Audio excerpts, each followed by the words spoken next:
mula sa piling ng mamati na masipag,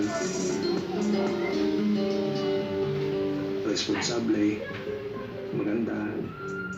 Yan po ang alam ng karamihan tungkol sa kanya. Dahil hindi niya hinahihiyang makita sa kalsadang may gulay yung daladala. O mabilad sa araw, nabalot ng puti sa pangunguha ng pagkain nilang maglula. Lumaking maganda, walang ikinahihiya. Kahit pa nga maglako si Joyce ng wali sa kalsada. At sa tuwing Sabado at Linggo, sa pangunguha naman ng talaba. Okay mga wild, sa ngayon naman, bali dadalawin natin sila Lola, saka yung dalawa niyang apo sila Joyce. At yung isa niyang apo, yung pinsan ni Joyce. Dito sila nakatira. Tagal-tagal na natin silang dinanadayaw, kakamustahin natin sila kasi may mga ilang viewers tayo na gusto kamustahin. Naisip namin